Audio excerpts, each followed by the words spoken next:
Hello everybody and welcome back to Emretta Art Studio. Today we are using the Mission Gold watercolors to paint this deer and the scenery in the background.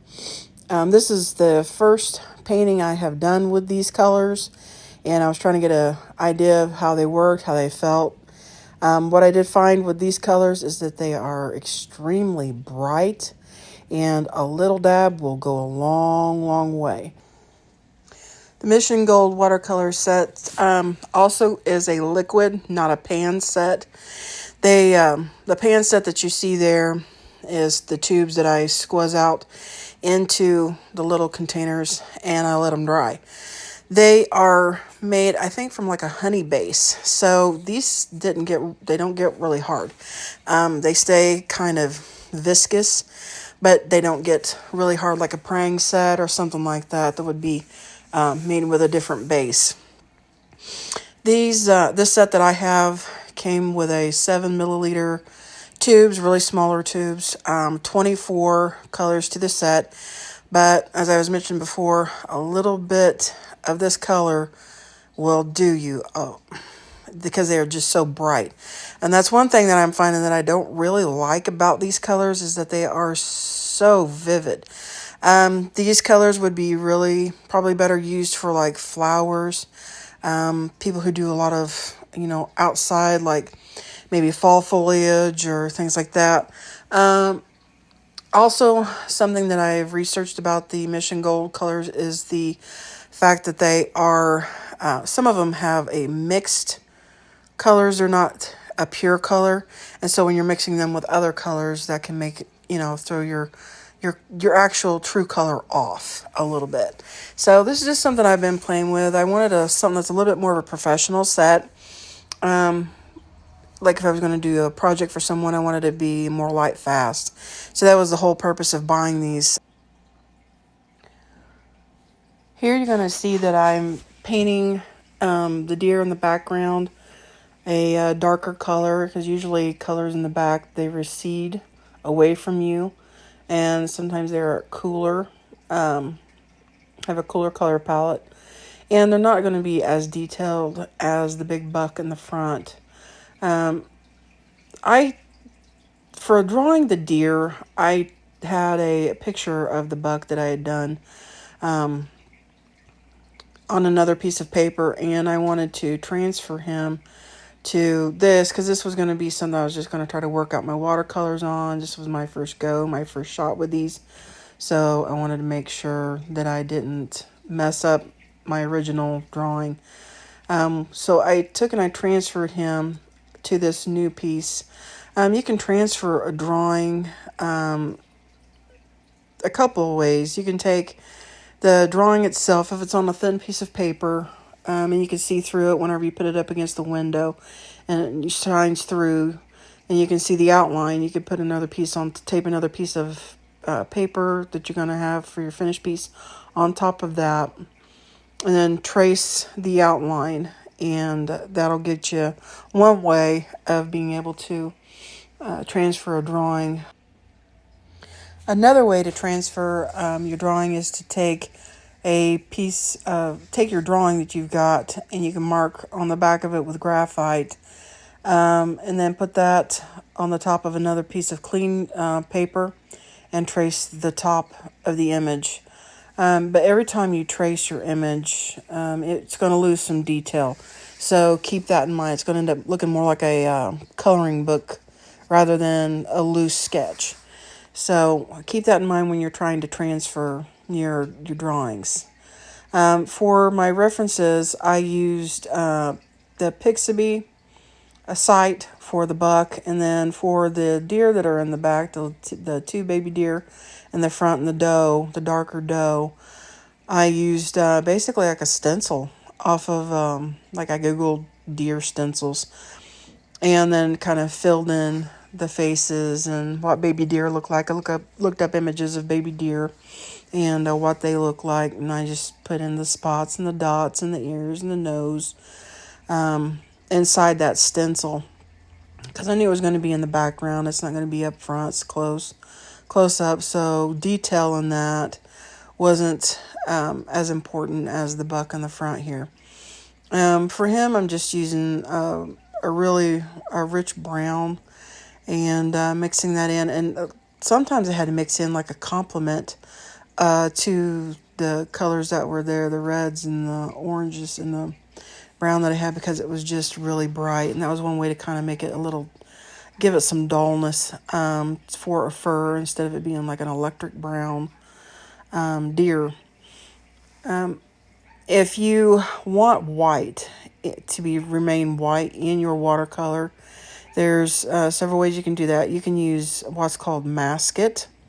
It's a liquid that you can paint over the top of the watercolor drawing and anywhere that you're going to want something to stay white, and it will remain white until you are done with that area. But you want to remove the masket, fairly quickly. You don't want to leave it on there for several days or weeks, because then it will possibly tear the surface of the paper. A lot of artists don't use the masket for that reason. I have had it tear on me before whenever I have used it. It also is expensive and it can go bad quickly. You're not going to use all the masket in the jar that you have before it goes bad. So just keep that in mind. There are other cheaper options as well. You can use anything that's a wax base, like a white Crayola crayon. You could use a white wax pencil and color in places that you want to remain white, and it'll stay that way. So if you have, like, say, snowflakes or something, or a highlight, and you know that you've got to go over the top of it with darker colors, or even like that green or that brown, and you want it to remain really white, then that's something that you could do. With me, I didn't use that method this time around, and I probably should have, because there was areas that I wanted to remain white, and with watercolor, sometimes you just get where it bleeds out and into the rest of the paper, and you can't even lift it. And a good watercolor paint like this is hard to lift. So therefore, I had to go back in with some of my colored pencils and go over the top of it and put the white back in, which in your traditional, like a watercolorist, that's like a big no-no. But that's what I did with this. The colors here, I was like a sepia also for like a green, and then the antlers. In the background, you're going to see here in a little bit, I kind of channeled my inner Bob Ross. And I put in a happy little lake, and I really, from looking at it, would have went back and, not put that lake in, because I think I had something really nice kind of going there. But like I said, I was just playing around, and I haven't painted in a long time. I usually use colored pencils. That's my preferred medium, so I was kind of getting back into the groove of using a watercolor. But I'm using for brushes, I'm using like the size 8 and the 6 round. Sable brushes. Sable brushes are a fairly decent brush. It's not a cheap brush, but it is a decent brush where the hair won't fall out. And you want a watercolor brush anytime you're using any paint that's not going to lose its bristles. So look for that, because it'll go a long way in your painting, and being able to do a good painting without having the frustration of having to go in and pick out bristles in your acrylic or your watercolors. For the grass, I picked up and I added a little bit of a violet in to the color, and to kind of make it brighter and give it some life and some shadow. I'm trying to make a little tree line there and do some grass. Watercolor, the one thing I do like about watercolors is it's faster than a colored pencil. Colored pencil takes literally hours and days sometimes to do a drawing. Whereas a watercolor, you could have done, in an afternoon. And there's so many techniques that you can use to create, different effects. The layers dry very quickly, and you can go back in over the top in just a few minutes and keep going, and create, grass or whatever that you're wanting, just like I'm doing here. I think this whole video was like a half an hour long, and I think it took 4 hours maybe to do this picture in watercolor.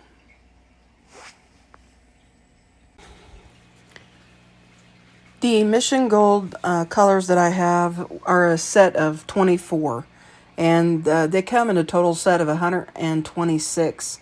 So there's a lot of colors that I do not have in these in this set. The small set that I did purchase was only about $34, and I got that off of Amazon. I've put some pictures in later in the video that you're going to see of the actual tubes, what the box looks like. They're actually called Mijello, spelled Mijello. Gold class Mission colors. It says found in nature. It's a 7 milliliter tubes, and there's 24 in this set. The Mission watercolors, it's got down the highest, 5 highest standards. The finest quality pigments with superior light fastness, color uniformity, exceptional solvency, non-toxic and non-chemical additives, cadmium-free, cosmetic-grade preservatives. So the cadmium-free, that's an excellent thing. And then, of course, being non-toxic, because kids can use these. So if you're a parent and you've got children, and if they got into these and, had them in their mouth or whatever, for whatever reason, toddler or something, they're not a toxic paint, where some of your other paints, they are not cadmium free, and that would be a more toxic paint.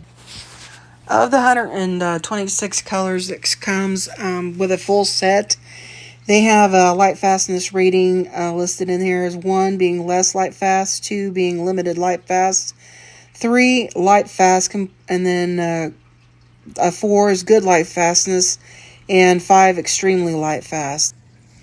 Of the light fastness colors that are in this set, there are about 4 that are a 2, which they say is a limited light fastness according to the chart. Those colors are the burgundy red, bright violet, quinacridone violet, bright clear violet. Those are all a 2 rating. So, and that doesn't surprise me, because a lot of your reds and your violets are where you have the most trouble with the light fastness in any color or any quality of paint, whether studio or professional. It's very hard to get those colors to be very permanent light fast, because they love to fade. Reds are notorious for fading, and violets. The colors that I have in the 24 color set for the Mission Gold is the Chinese white, lemon yellow, permanent yellow deep, yellow orange, permanent red, quinacridone, permanent rose, rose madder, bright opera, bright clear violet, cerulean blue, cobalt blue, peacock blue, ultramarine deep, indigo, viridian, hooker's green, sap green, yellow ochre number 1, raw sienna, burnt umber, red brown, Van Dyke brown, and ivory black. So some of those colors, like I said, are not pure colors, and that's the reason why you can get a different variation in your paint whenever you're mixing. But I think they did overall a pretty good job, and if I do a couple more paintings with these and I really like them, I might go ahead and get some different colors in the set, just to expand what I've already got here. They had also a little pamphlet on the inside that came with them that kind of said what was in the paints.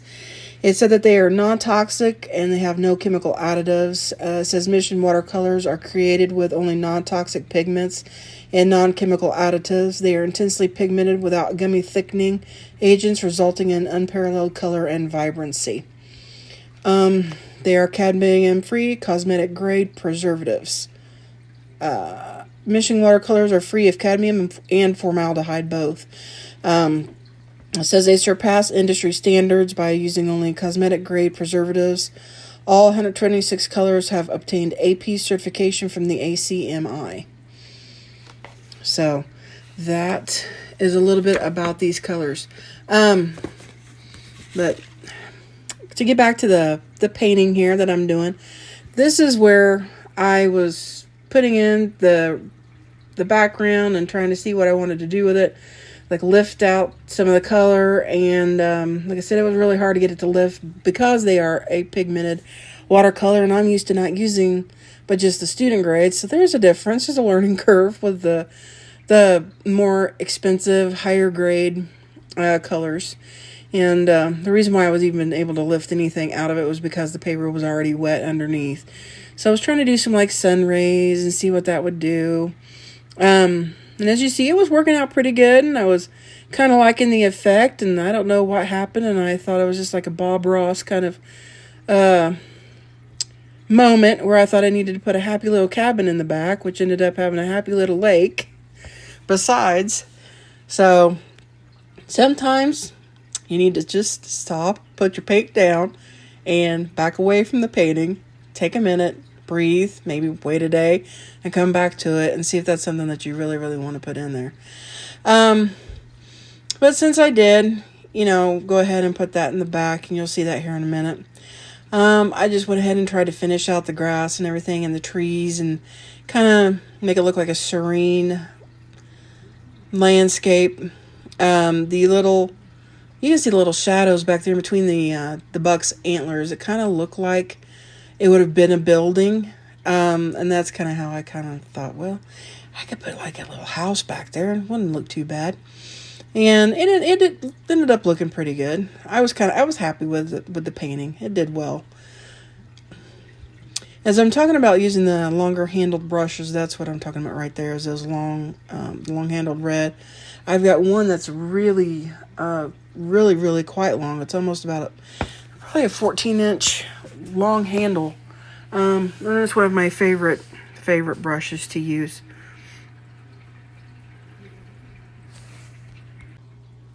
I want to talk to you guys a little bit about the metal tin palette that I have. It is a one I got from Amazon. It's got like a galaxy color on the front of it, but it is made of metal, and it has the clip-in each individual white cup that you see there clips into a metal bar. Now, some of your watercolor tin sets, they don't have that. They just have the white cups that you can fill and then sit inside it. The metal tin that I bought, I didn't know had the metal bar in it and the clip, so I also bought little bitty magnets to put at the bottom and then to put the paint over the top of it so that they would magnetically connect to that little metal tin and not fall out if I was, using it outside, painting anything, and that would stay connected to that tin without slopping around and dumping out. So, for the cabin in the back, I used the blue-gray colors as the cool colors for the buildings, for the base, and I left the lighter color for the roof line. And then I added a little wooden picket fence to kind of give it a little bit of a definition of where the land or property would start or stop. So these deers are out there just in the country, eating, chewing grass, being happy deer. But I use my little small master's craft paintbrush for the really tiny details and to add little chimneys and windows and doors to the back of it. I also had to use the titanium white, which is in the watercolor set. And as you can see, it does pretty well as far as sitting on top of the a painted background and actually working more, as I would say, more like an acrylic than a watercolor. So it works like a gouache almost, these do. So I was kind of surprised at that, how opaque that white was whenever I added it to it. I'll try to add me some sun rays in. This painting I did for my husband. He loves deer, so I wanted to give him something that he could put in his office at work. He's asked me about doing some things for him for a while, so I have this, and then I've got another one that I need to finish, but it's wood burning, and that's going to be something that's a whole different medium to discuss, and so we'll get to that in the future. But what you're going to see me doing here in the back is just adding in different blues for the lake, making sure to leave enough white spaces.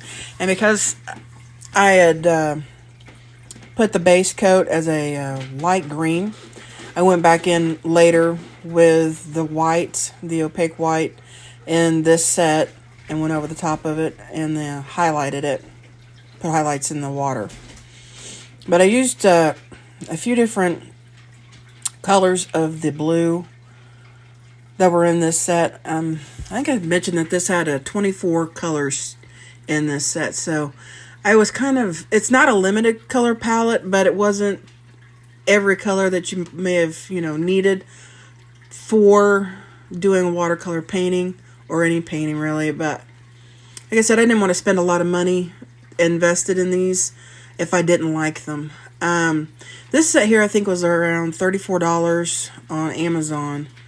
So it wasn't a bad purchase, wasn't too expensive for what you got. And these colors are going a long way, so I'm probably going to have them for a long time.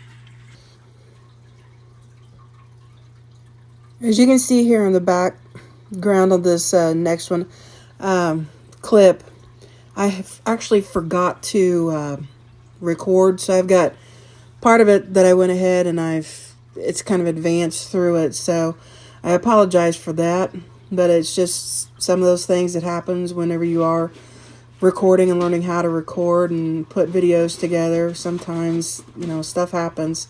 Electronics don't work correctly, or human error. But you'll see this lake come together, and then you're going to see it, pretty far along.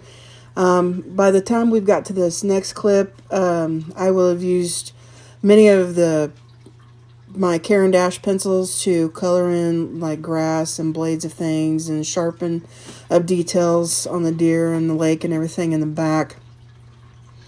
The Caran d'Ache are very much of a top-of-the-line pencil. They're supposed to be like the best in the business from many other reviews that I have watched. And I've bought that set, and I bought my Polychromos set.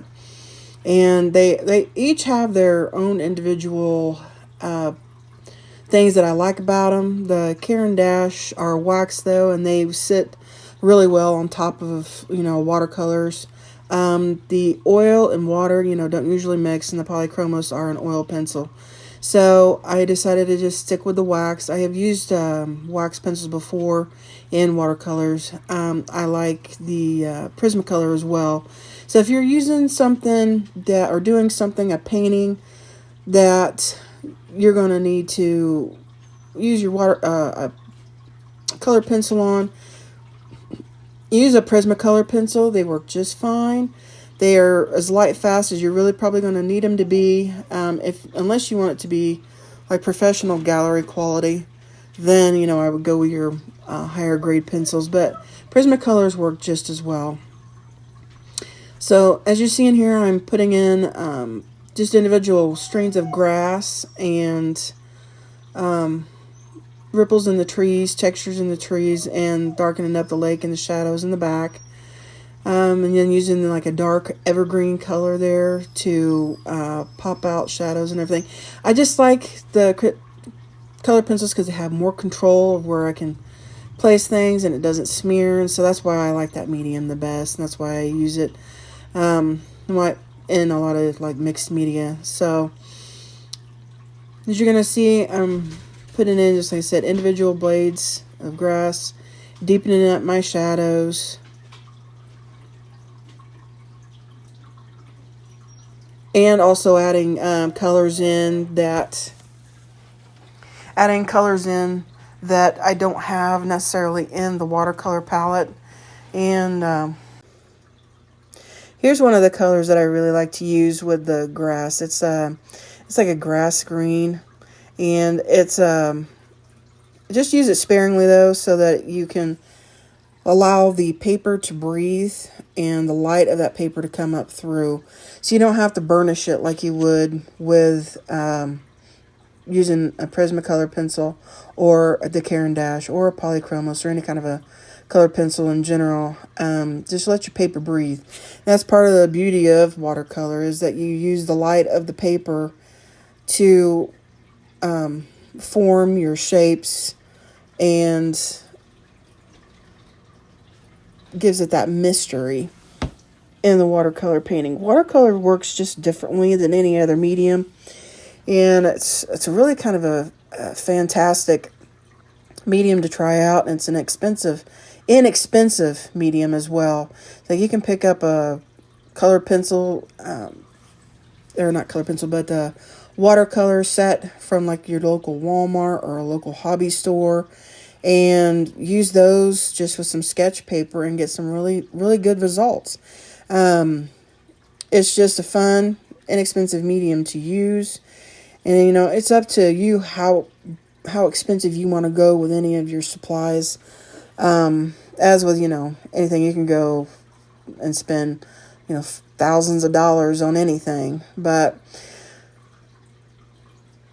that's just a little bit of tidbit from me today. And you're going to, right here, I am using like a dark sepia or a dark umber for that deer's horns to tighten those up.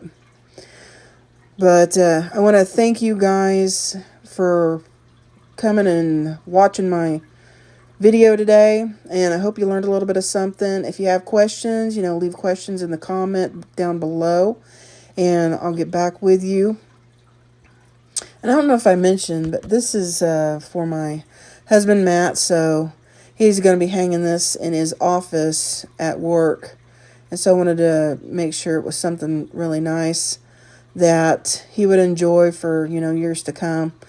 But I want to thanks everybody for stopping by, and please like and subscribe and share the video. It helps me to keep making content, and tell me what you like and what you'd like to see, and we'll go from there. The next one that I have got that I'm going to be drawing and doing is a picture of Jane Goodall. And if you guys don't know who Jane Goodall is, she is a philanthropist, and she worked with chimpanzees and in the wild, and she did a lot for those animals. So it's someone I highly respect, and someone that I really wanted to pay kind of an homage to, because she's such a wonderful person. So you're going to see that in one of my next videos. But if you guys have ideas or things you do want to see, just mention in the comments below. And I want to thank again, like I said, everybody for watching today. Here at the end of this video, you will see like clips and photos of what I've put in for the supplies, what they actually look like. Because I mentioned earlier in the video, these little magnets that I bought, and I bought those off Amazon too. They're very tiny, to put in the bottom of your plastic trays and then squeeze your tube on top of. So, and fill the tray and then let it harden. And that way you can put the mini sets in like a metal tin. So some artists use more than one watercolor set for different things. So if you have a metal tin that you've bought, a very large one, you could do that with these sets. As you're going to see coming up right here is my palette set, and this I bought with the little clips in the middle, and it is a metal set. So The magnets that I purchased, which are these right here, go in the very bottom of it, and then you squirt the tube in on top of it if you buy the tube paints and you let it dry.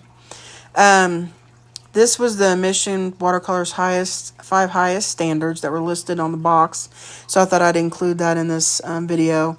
And this was the color arrangement that was in the 24 pack that I received from the Mission Gold watercolor set.